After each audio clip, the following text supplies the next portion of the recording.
3 ways to fix it up. First, you're going to want to focus on food instead of exercise. So much easier to do too, because you don't have to spend all those hours in the gym to exercise. And I got 3 specific solutions for you.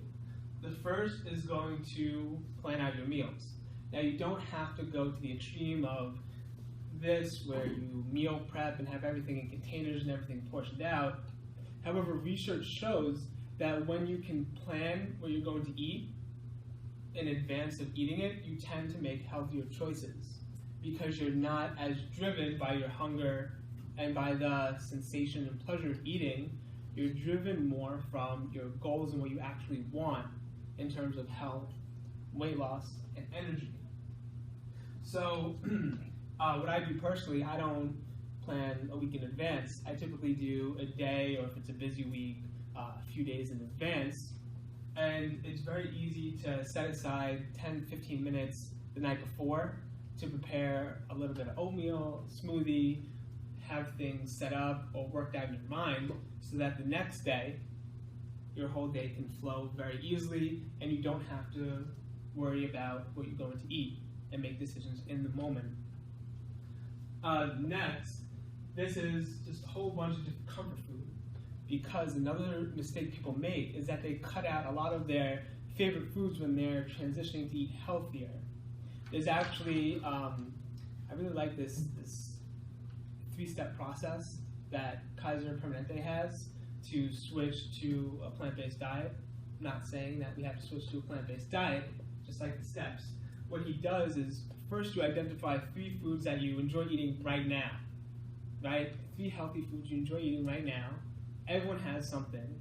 If you're, for example, if you're switching to a plant-based diet, maybe you enjoy eating ratatouille. That's a weird example. Maybe you enjoy like a pasta dish. Just keep it simple. A pasta dish, can't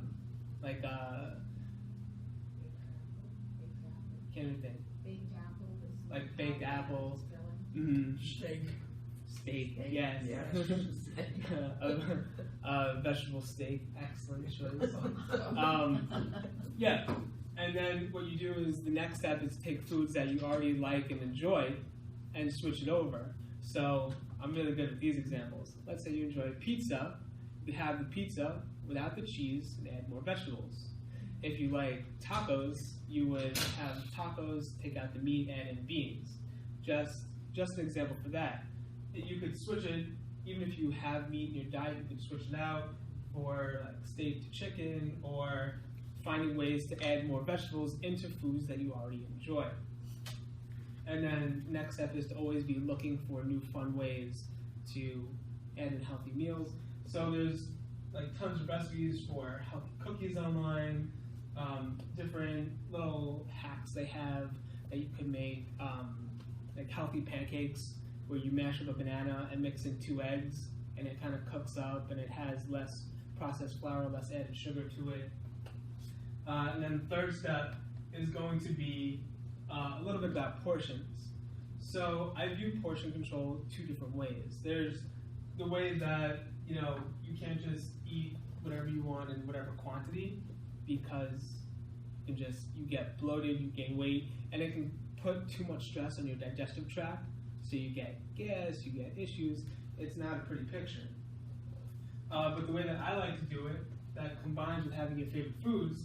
So I really love ice cream. I could eat, heard about the milkshake story, ice cream, same thing.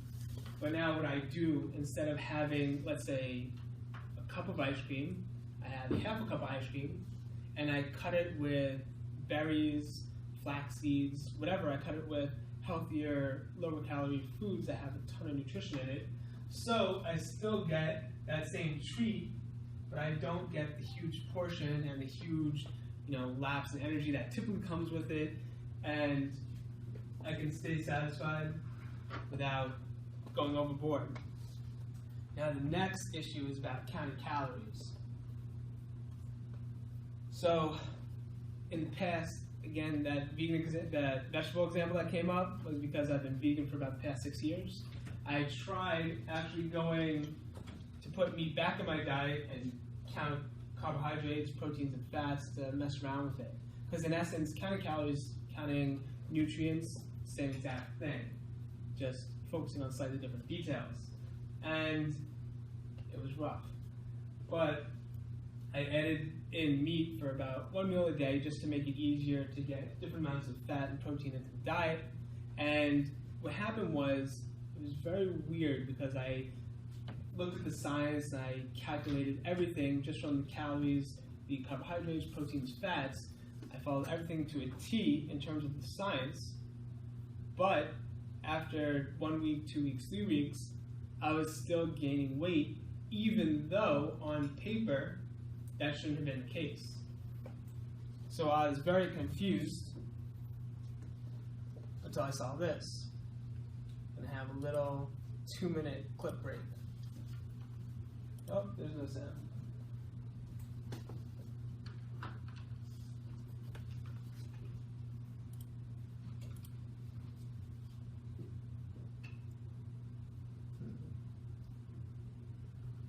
One second.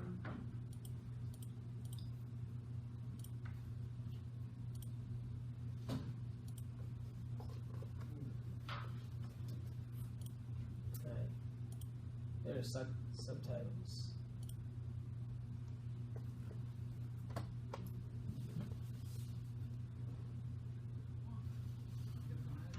Oh, there we go. They're eating more plants, or maybe they're just eating.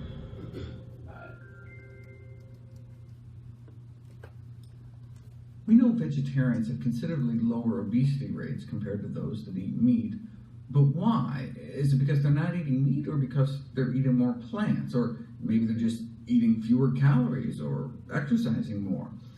This study controlled for all that. In essence, they took men and women who ate the same number of calories a day, ate the same amount of vegetables and fruit, grains, same amount of exercise, but ate different amounts of meat. Men and women who ate less than a single serving a day of meat were on average not overweight, but the more meat they ate, the heavier they were, and by 1.5 servings a day, they crossed the threshold, a BMI of 25, to become officially classified as overweight. Which type of meat was the worst? If you remember back to that study of hundreds of thousands of men and women, poultry consumption appeared to be the worst. But maybe it was reverse causation, meaning obesity led to greater chicken consumption, not the other way around. This new study controlled for that, adjusting for dietary habits, yet found the same thing. Chicken consumption was most associated with weight gain in both women and men, and it didn't take much. And compared to those who didn't eat any chicken at all, those eating about 20 or more grams of chicken a day had a significantly greater increase in their body mass index. That's around 1 chicken nugget or a single chicken breast once every 2 weeks compared to no chicken at all.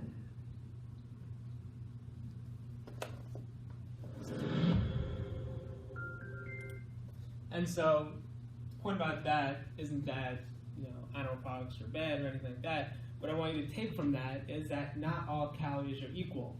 Because if someone could have 100 calories of chicken compared to 100 calories of oatmeal and gain more fat than expected from the chicken than from the oatmeal, then counting calories doesn't work. It doesn't give you the result that you're looking for. In addition to that, I had this graphic made, very pretty, very proud of it, and what it shows is not just calories overall, it's caloric density. So given you have a plate of food, depending on what you put in that plate, you'll have different amounts of energy per plate. So on the bottom, in the lower area, you have vegetables, fruits, whole grains, legumes, like beans, seeds, that kind of thing. Then it goes to animal products, flours, nuts, seeds, fats, and oils. And so studies have showed that people typically eat about 2.5 to 4.1 pounds of food a day, regardless of what it's made out of. So if you could imagine, a good example of this is to imagine eating 2,000 calories of cheeseburgers in a day. That'll be 3 to 4 cheeseburgers. You could do that in maybe 1 or 2 sittings. I'm sure the guys here could pack away a few burgers at once. And then you could even be hungry later in the day for even more food. But if, in the extreme example, if you had like sweet potatoes, black beans, and broccoli, if you're eating 2,000 calories of that, that would be like a huge amount of food, and that could fill you up for the whole day. Maybe you can have enough to share with a friend. The idea is that these foods have more fiber, nutrients, and water in them that fill you up for fewer calories. So essentially, it's sending a different message to your brain. The way that you determine if you're satisfied and full is based on how stretched your stomach gets after a meal. You see, we kind of evolved from an era where we didn't have a lot of sources of fat, salt, sugar in the food, and so we determined how full we are based on how full we felt, not on how much fat, carbohydrates, or protein we're eating. So when you stay in this kind of sweet spot and have good moderation, you're able to maintain a healthy weight, and you could even lose weight by incorporating more of these plant-based foods into your everyday diet.